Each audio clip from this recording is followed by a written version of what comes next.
Hey everybody, this is herculespetix, founder, curator, docent, and gift shop employee of the herculespetix Academy of Comic Book Studies. Today we're going to continue our look at the 12-issue miniseries 2020 Visions with the third story arc called Renegade, with art by James Romberger. This is another great story arc. Every story arc I read of this, I'm more and more impressed with Jamie Delano's writing. A great dystopian science fiction going on here.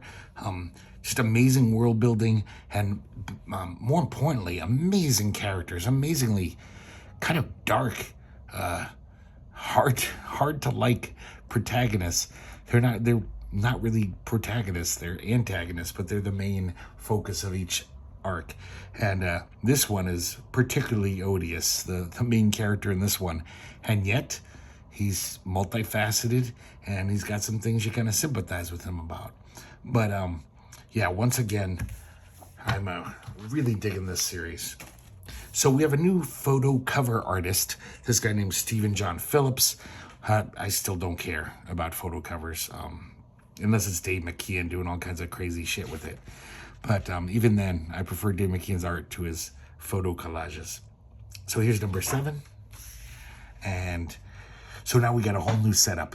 This actually starts in free Islamic Detroit, which is a good place to live if you're Black, Muslim, and you don't mind Sharia law.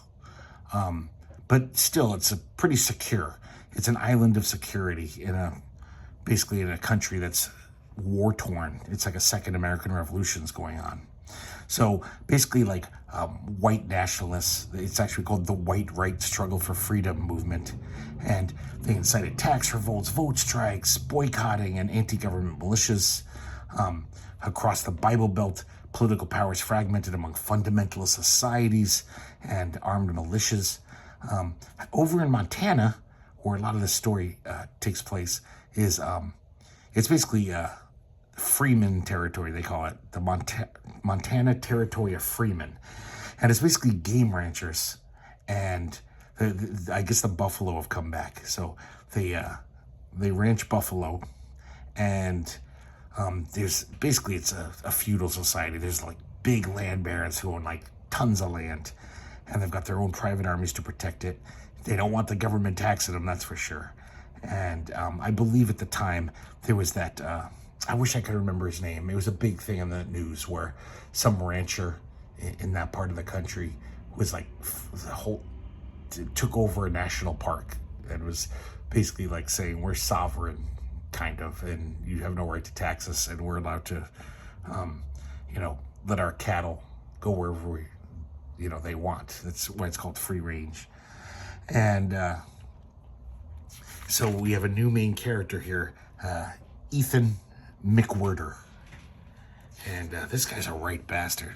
He's the protagonist, but he's not a good guy at all. But we'll find out there's reasons why. So like I said, we start off in Detroit. Basically, a lot of the white kids there, they're in gangs because they're the minority, the oppressed minority. So they're in all these gangs just to survive, and they're kind of shut out of the real economy. So it's the only way they can make a living, kind of. So we see James Romberger's art here. James Romberger, very original style. He hasn't done much in comics. He did a few things for Vertigo. He has a story in Epic Illustrated back in the early 80s, maybe late 70s. So he was always around, like even in the late 70s, drawing little stories here and there. And I always liked his style, even though it's kind of crude and sometimes it's a little erratic. But just draws really interesting faces. And I think for this kind of story, his art's perfect. He's really good at drawing like gritty, stuff like that, like especially like dystopian stuff. He's a great artist for a dystopian sci-fi comic. So we see Ethan. He's got this gooch eye, and he's with his buddy. They're basically gonna jack someone. They're gonna mug him. Their plan is Ethan's gonna pretend to be a male prostitute waiting for a John, and his friend's gonna come out and conk him on the head.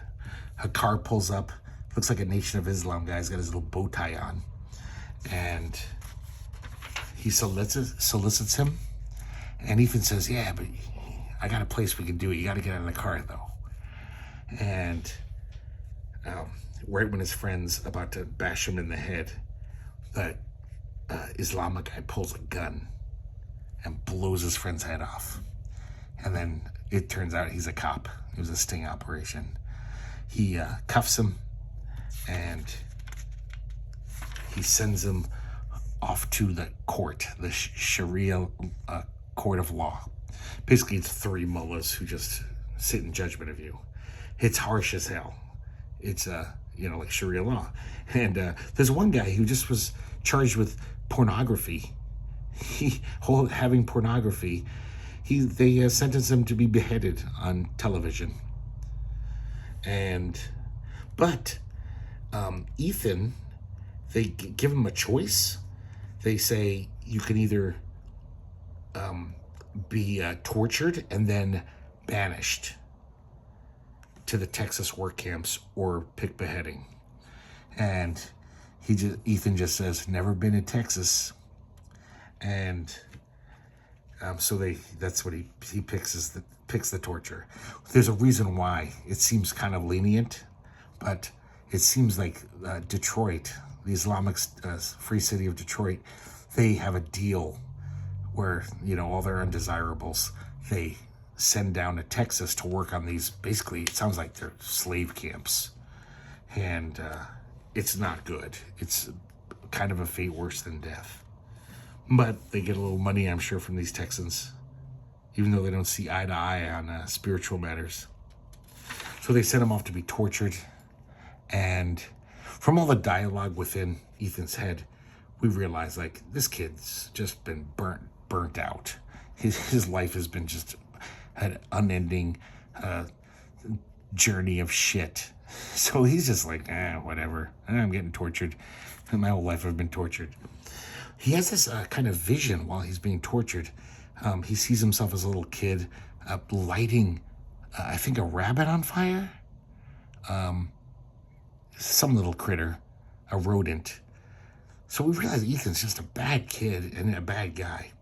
And he sees the glowing golden specter of his brother. His brother, who he was separated from long ago. They were both orphans, and his brother was taken from him, adopted by another family. They didn't want Ethan. So his whole life he's been missing his brother, hoping that he could see him again one day. Apparently the brother, I think, appears to be golden and glowing because he was like the good-looking one. He was better at everything. Ethan basically got lost the genetic lottery, and Ethan got all the good stuff. I'm sorry, Adam, the brother. So we see him on a train heading to Texas with all the other convicts. He's chatting with this guy. And, of course, everyone's just like, we're fucked. It's not good getting sent to Texas. Basically, it sounds like they just work you for a few years until you die, and then they just throw you out. They mulch you into the ground and then get more convicts to take over. Luckily, on this train ride, we get to find about Ethan's backstory. Ethan,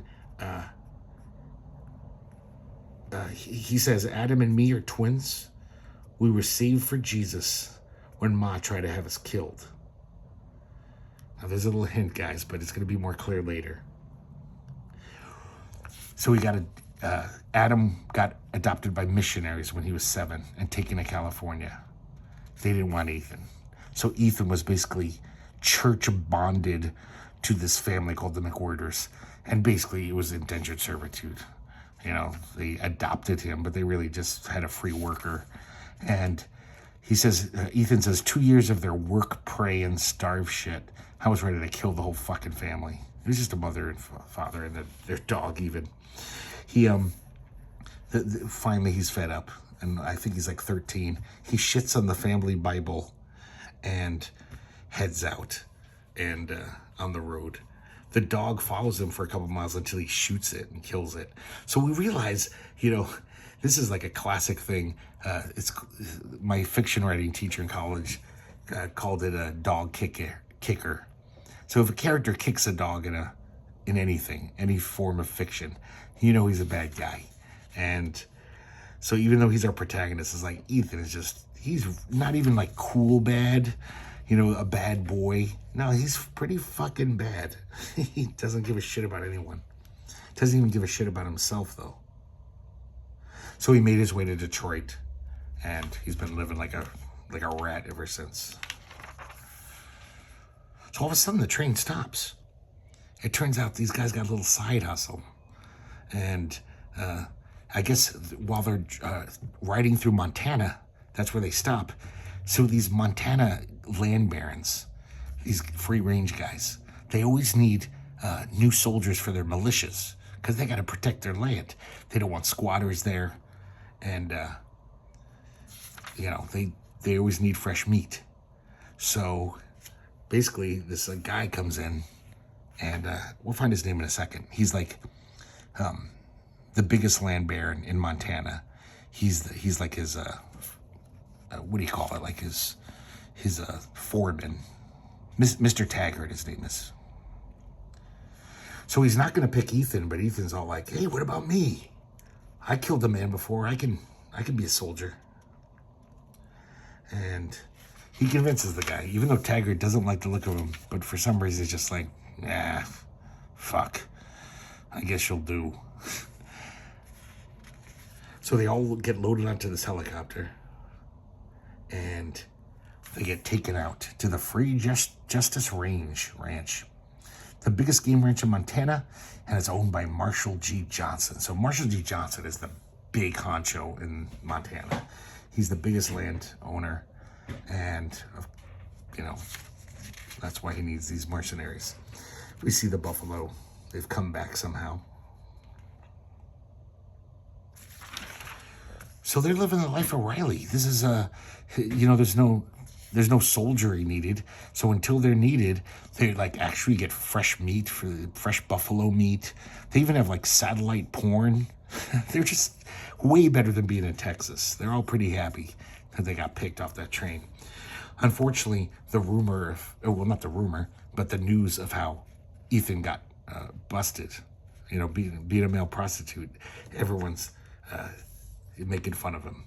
This one particular Nazi guy with a swastika on his forehead is just totally saying all this homophobic shit and mocking him. Ethan goes outside just to get away. He's just like, fuck these guys. And this guy comes up to him. It turns out it's JJ, the son of, let me get his name again, so I already forgot.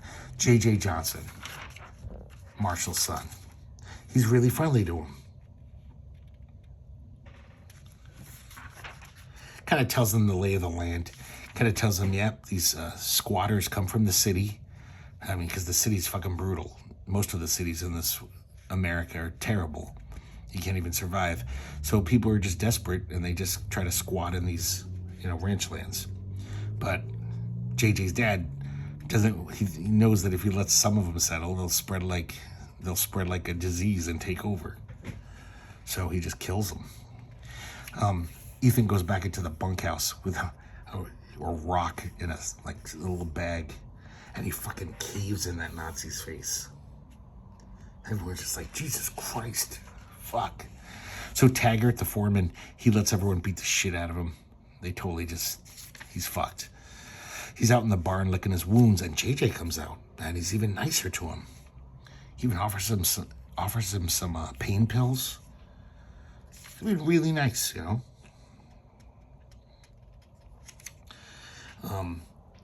So some of these faces remind me of Rick Veitch. This kind of reminds me of Richard Corbin.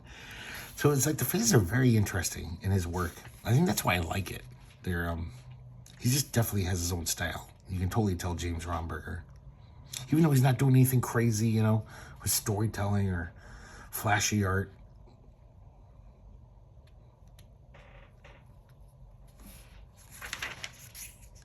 So the next morning, they're on their first skirmish. And we see these squatters. They look pretty much like hippies, and they're like hippie vans. And they've got one of those little half-track things. They're pretty well-armed, these ranchers. And they just open fire, and they fucking massacre the whole camp. They leave some of the women alive. You can imagine why, because they're fucking bastards. But they just kill everyone in cold blood. And we realize Ethan really just does not have a good bone in his body. He's totally just like, fuck those guys. It's not like I was related to any of them. He really doesn't give a shit. No moral qualms. JJ, though, he's a spoiled rich kid. This is his first time killing, and he's puking his guts out.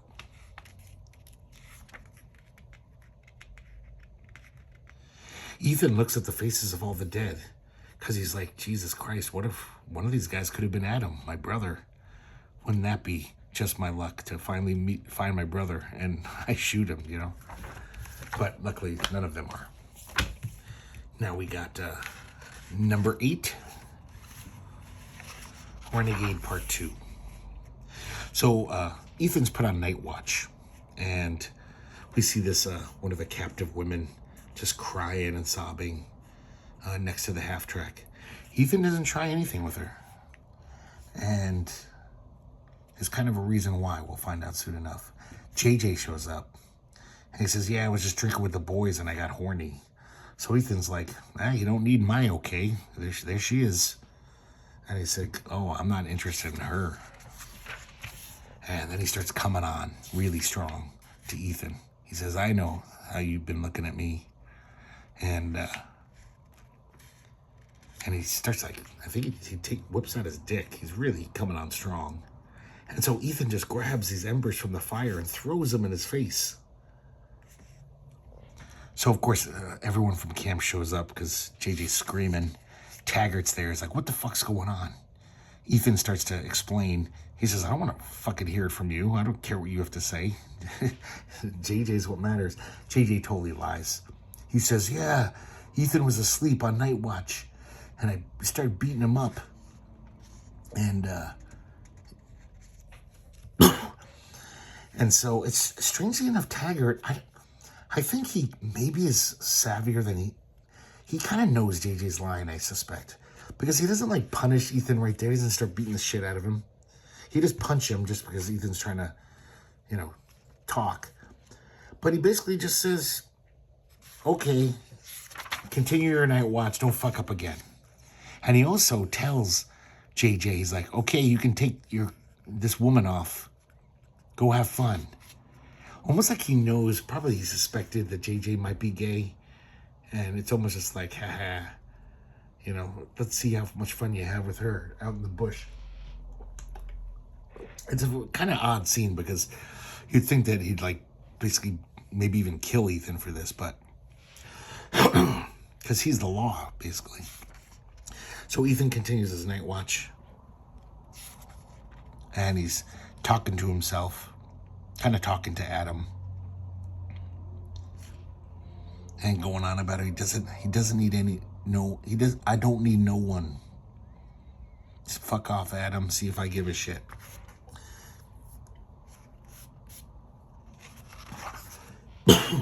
And then all of a sudden, it's like some dream vision.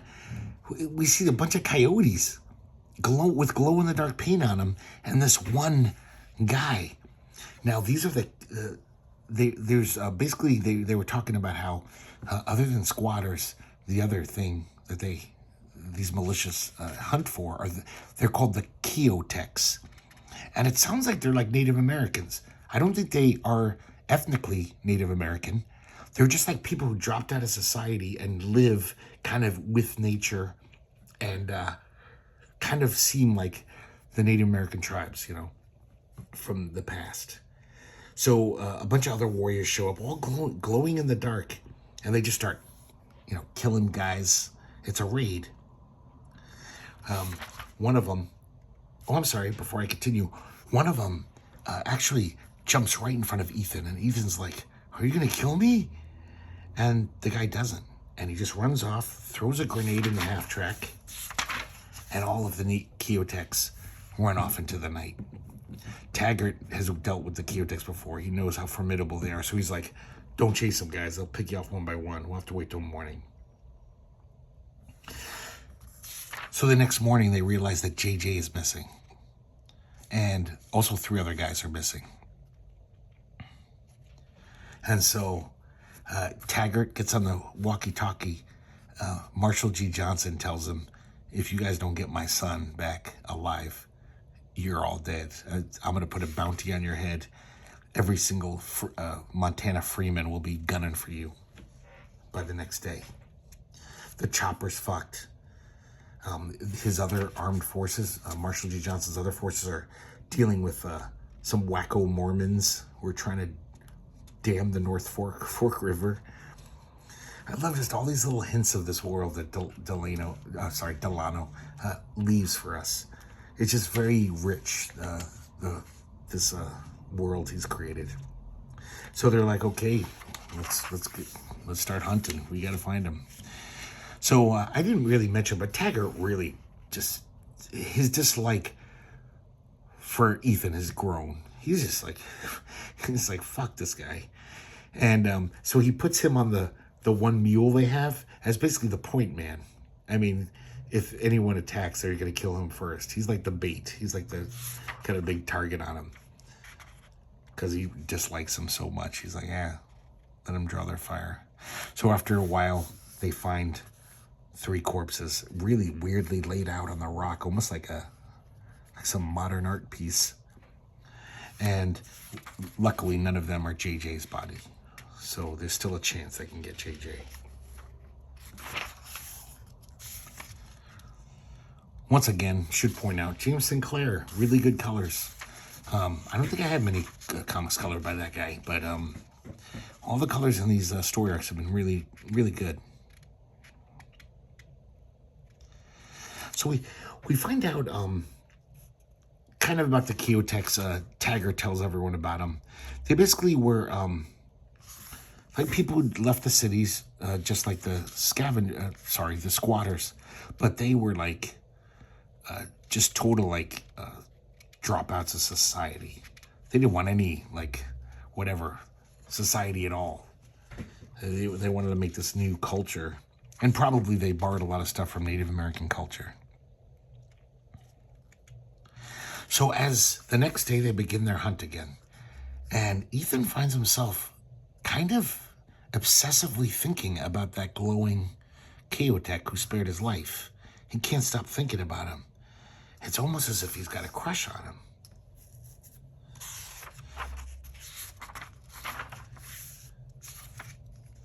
And pretty soon the half track. By the way, guys, I don't know what this is really called. I'm calling it a half track. Feel free to comment like the old letter writers to Sergeant Rock Comics. In every letter page, there's some guy writing in, "Hey, I'm in the Marines. That gun you drew on page 8, that's not a real AK-47. They're different." So you feel free to correct me. I don't know what the hell it's called. So then the next night, they're all scared shitless. They know that this is the Keotec's territory, and if they attack, they probably won't do very well. And then all of a sudden, though, this guy in a horse shows up. And look, he's a crusader. Now, this is one of the, like, militias up in this area. And look at him. They look like crusader knights. He's got a red cross painted on his face. And he's even wearing, like, the vestments of a crusader knight. And he says, if you guys are good Christians, you can have a place at our fire. Now, when they get to the crusaders' camp, there's all these... a different tribe of Keotecs. These are the Electric Foxes, another tribe, and they're just burning them at the stake. A mass execution. These Crusader guys are just full on crazy. They're just like full on like Christian warriors, you know. So they leave, and I think it's no, not Ethan. Some other guy says, "Man, those Bible-faced bastards are so set on killing the Keotecs. How come they wouldn't help us track JJ down?" And it's because Marshall G. Johnson hates those fuckers. But he hates the Keotecs more. So he kind of allows them to run around. But he doesn't like them either. He figures he doesn't want the government fucking with him and taxing him. He doesn't want these Jesus junkies, you know, fencing him in with their rules if he lets them, you know, get in charge. Is that interesting Romberger style?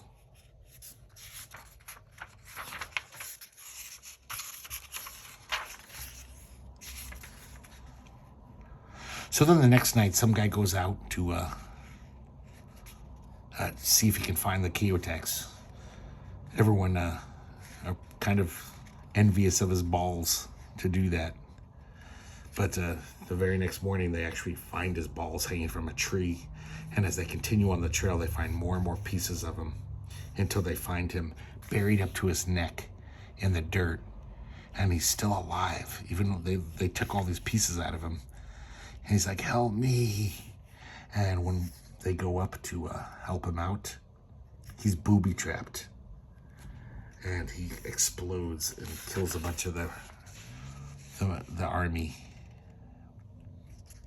And the whole time it's like, Ethan just seems to be like admiring these Keotex. He says, because they also call them coyotes, he says, hell, them coyotes got some idea of fun. He keeps sassing off Taggart. So Taggart hates him more and more. And Ethan keeps kind of feeding his hatred. So it's starting to turn into a mutiny. These guys are starving. Their feet are bleeding. They're just like, fuck this, let's just take off.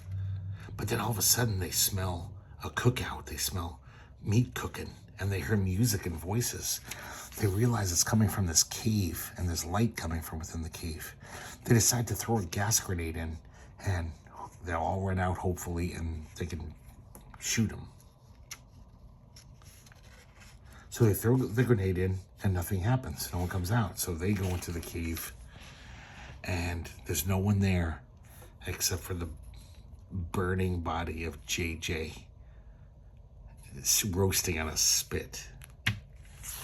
Quite a little chapter ending. So here's number 9, the finale of Renegade. So of course everyone is just like, fuck. And Ethan just turns and runs. He's just like, fuck this shit. And he runs out of the cave. Guys are barfing. And then the Keotex show up. Now this is interesting because they seem like so like one with nature. But they have this subsonic weapon. Which basically makes them all like their bowels loosen. And makes them completely have vertigo. But basically they're just softening them up for the slaughter. Taggart tells his men, says he knows what's gonna come. And look, he's got his gun pointed right at his head. He'd just rather kill himself. Because as Ethan, is now far from the cave, but he can hear their screams all through the night, just being tortured. So Ethan kind of escapes. He runs through this kind of swampy area. He sees one of the actual coyotes, the glowing coyotes, and the coyote just looks at him and turns away. So Ethan's just given up. He's like, I'm so fucking dead. They're going to find me. So he basically just lays down in this pond to die. And then all of a sudden, that Keotex shows up, the one who spared his life. He says it's like an angel standing over him. And he's totally friendly to him. He says, we killed all your brothers. And Ethan says, they weren't my brothers. Fuck those guys. And he says, how come you didn't kill me that night in the camp? And this guy says, look in your eye magicked me. I thought you were Adam. So basically he's projecting this like goldenness, this golden child thing onto this guy. And he says, come closer. I need you to wash the blood off of me. So they're naked in this pond, washing themselves. He takes Ethan back to the camp. They're all just like, oh, Chico de Oro's got himself another mouth to feed. So Chico de Oro is his name, which of course means golden boy in Spanish. And he says, we killed enough white guys on this, whatever, non-Keotex on this trip. And one of them says, if you say so, it's your summer. So we'll find out what that means later. So basically he's saying this guy's going to be part of our tribe. I'm adopted him. They feed him, and pretty quickly, like Ethan is just in awe of this guy. Turns out they're not cannibals at all. They just spit roast JJ to scare the shit out of the Christians.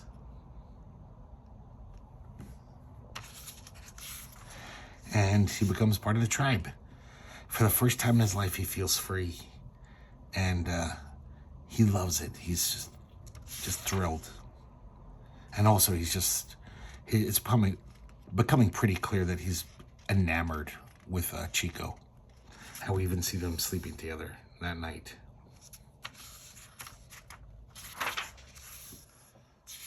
So getting back to their camp, their settlement, Chico says, I brought back a bunch of buffalo. So it seems like Chico's kind of like the leader, at least during his summer. He says, I've killed many Christians, and I brought back this, he calls him Trick Eye. So pretty soon, Ethan finds out that basically Chico de Oro is like the big man on campus. He's just like, he just has this glow, this charisma, and everyone loves him, and his sun shone for everyone. Ethan does not like this. Ethan kind of feels his jealousy. He's like, oh, I just thought he was like that with me, but he's like that with everyone. That's kind of his job. When it's your summer in this tribe, you're kind of like the benevolent leader. But he swallows it, and he learns to live with it. The next day, they're out together, just lounging around the grass, just talking. Ethan's just telling him how happy he is. He says, you brought me back to life, Chico. But then he's got to go. Chico's like, I got a date with some girls. So it turns out when it's your summer, basically the shaman, who we'll meet later, basically picks a guy, says, if it's your summer, you're the only one who impregnates all the women in the camp. I guess the shaman somehow susses out that maybe you have good sperm, or, because if you guys remember from the previous story arcs, they mentioned not a lot of babies are being born in this dystopian future. There's estrogen poisoning all around. So I guess it's harder and harder to find guys who are potent. He says, I'm the only one who can spark life right now. But it sounds like it's a temporary thing when it's your summer. So Ethan asks him, he's like, what's it like being with a girl? And you kind of realize that Ethan, I don't think he even knows his sexuality. He just likes being loved. He just likes feeling loved. I don't think he's ever even come close to feeling love. His life has been that brutal and shitty that he doesn't even understand his own sexuality, probably. But he does like Chico a lot. He tells him about Charlie, and he calls it the Tower of Babel. And he says, yeah, Charlie wants to get a look at you. So Chico leaves, and Ethan decides to investigate. Apparently, Charlie's this mountain man. He knows how everything works. He was back in the day. He was UFOs caught him. I like how they call them UFOs, and they showed him UFO mysteries. They changed his brain with special energy and then put him back here to keep an eye on the Keotex. And he's in this old abandoned weather station, and Ethan climbs up into the top, and he introduces himself. So Charlie knows the blood ritual times. He mixes up the vision juice for parties. So basically he makes some kind of jungle juice for him and gives us the buzz dust when it's time to raid. So he gives them like the technology to fight back against these crusaders. So here we see Charlie, a very old man, and his place is festooned with computers and TV screens and chemistry sets, and seems like he's does a lot for the tribe.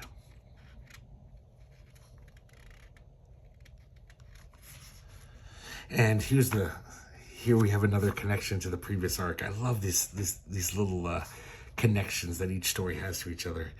So he says something like, I wasn't born at all, Charlie. He says, what, you were found under a rock? He says, good as pro-lifers caught our mom. cut her open and tore me and my twin brother out to keep her from getting us aborted. He spent 10 weeks in a tank. They grew him in a tank, and then they were sent to the Saved Boys Home, which is like some Christian orphanage. So we realized that his mom is Jack Atlanta. He has no idea if she's alive or dead, or who she is. But we met her last story arc living in Miami. So Charlie tells him basically like, yeah, you know, Chico's had a good summer. He's made a lot of babies, but it looks like his season's probably getting close to being over. And he also says that you've kind of jinxed Chico. You've probably made his summer end sooner than normal. And if it wasn't for you, pretty soon there'd be another sign telling me that it's time to send him off on his death trip. So it's called the sunset ritual. So we find out, basically, in this culture, after your summer's done, they ritually kill you. It's like some kind of religious ceremony. And he says, next time I see the UFOs flying over the mountains, you know, I'll tell the tribe it's time to kill Chico. And Ethan says, you're never going to see those UFOs, old man, because you'll be dead. And he grabs him and he slits his throat. He knocks over all these chemicals and starts a fire and then walks away. The weather station's totally burning. He finds Chico back at the camp and he just tells him what he did. In his amoral mind, he probably thinks, I did a good thing. I saved your life. And of course, Chico is not happy. He's like, you don't understand. Without Charlie, who's going to look out for us? Who's going to keep the UFO mysteries, fix the tech weapons? Where are we going to get the buzz dust from? Without him, we're toast. Those Crusaders are going to kill us easy. Also, he has to tell us who's going to be the next, who's going to eat my heart and have their summer. He's basically like their shaman. He says, you shouldn't have done that, Trick Eye. You really messed things up. We're done for now. The Crusaders will find us easy from the smoke from that weather station.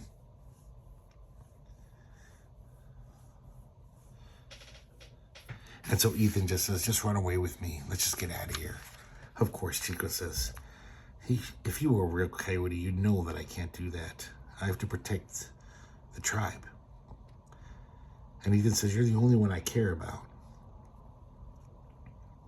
And Chico says, I guess it's like Charlie said, the brighter the sun, the darker the shadow. Because we realize Ethan is a really dark shadow. He's the exact opposite of Chico.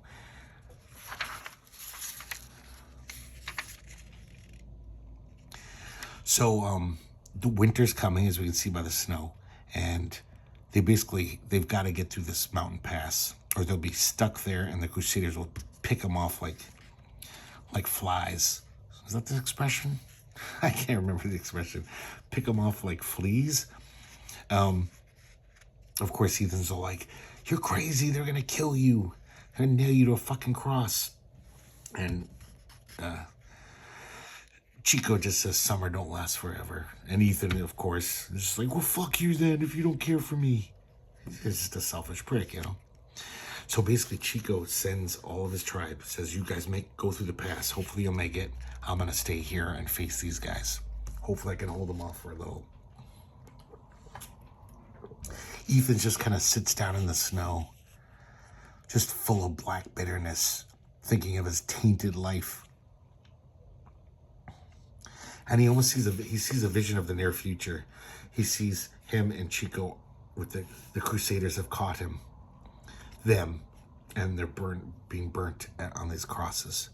But while he's being burnt, he sees Adam glowing like a glimmering ghost,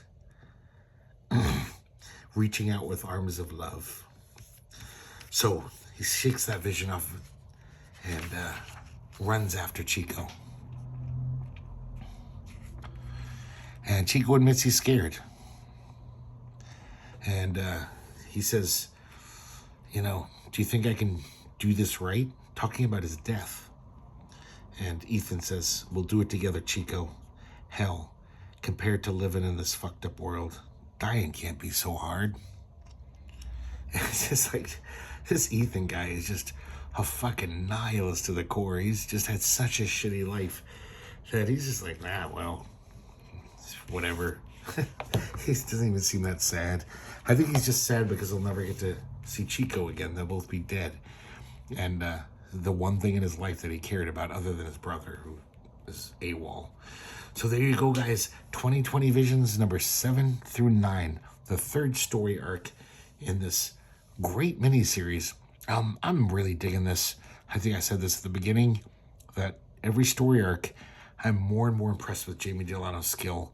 These characters that he creates, these so multifaceted and so unlikable. This is like, this one takes the cake. He's just a real piece of shit with barely any redeemable features. And yet, he somehow makes you kind of sympathize with him a little and feel bad for him when shitty things happen to him. And to me, that's pretty good writing. Also, the world building he's doing, I fucking want more of it.